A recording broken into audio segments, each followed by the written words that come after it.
India and Canada, two democracies, two Commonwealth allies, now barely speaking. Today, the show where global headlines actually get explained, we're diving deep into how this once thriving partnership broke down, what role a Sikh separatist leader named Nijar played, and most importantly, is there a way forward? India and Canada's relationship explained on VNN. Let's rewind. India and Canada go back to the 19th century, tied together by the British Empire. After India's independence in 1947, Canada saw itself as a bridge between East and West, supporting India through the Colombo Plan and foreign aid, even helping with projects like hydroelectric dams in Rajasthan and space surveys. By the 1950s, Prime Minister Nehru addressed the Canadian Parliament, and ties were warm. But things soured in the 1970s. Why? Because India used a Canadian-supplied nuclear reactor for its first nuclear test. Canada responded by halting nuclear cooperation. The 1985 bombing of Air India Flight 182, plotted in Canada, further scarred the relationship.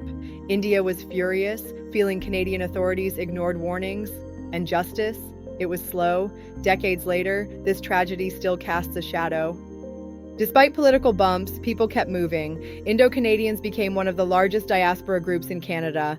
Today, over 40% of international students in Canada are from India. We're talking about hundreds of thousands of students contributing billions to Canada's economy. This people-to-people link has been the backbone of bilateral warmth. Students, business people, families, they've built bridges even when politics failed. But this connection is now under stress.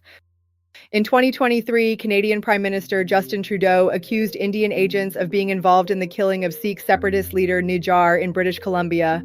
The allegation was explosive. India called it baseless and retaliated by expelling Canadian diplomats and freezing talks. Each side accused the other of interference. Canada said it had intelligence from its allies. India said, "Prove it." The result? A diplomatic Cold War. Visas were halted, travel advisories were issued, both nations shuttered consulates, even sports ties like Canada's participation in Indian tournaments took a hit. This isn't just about one death. India has long criticized Canada for turning a blind eye to separatist groups. Canada, meanwhile, walks a tightrope, balancing free speech protections with India's concerns about extremism. The political math doesn't help either. Sikhs make up nearly 2% of Canada's population and hold strong political influence in key ridings. This has complicated Canada's approach and left India deeply skeptical. Trudeau's 2018 visit to India didn't help either.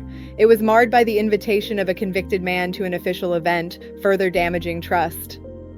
So, is this the end? Not necessarily. Despite tensions, trade hit $9.36 billion in 2023. Canada exports uranium, lentils, wood pulp. India sends over pharmaceuticals, electronics, and textiles. Flights continue between Delhi, Toronto, Vancouver, and Mumbai. Business hasn't stopped. But without diplomacy, both sides lose long term. Experts suggest a quiet path forward, private back-channel talks rather than public spats, student safety guarantees, joint counterterrorism cooperation, not accusations, and possibly third-party mediation with allies like the UK or UAE brokering trust.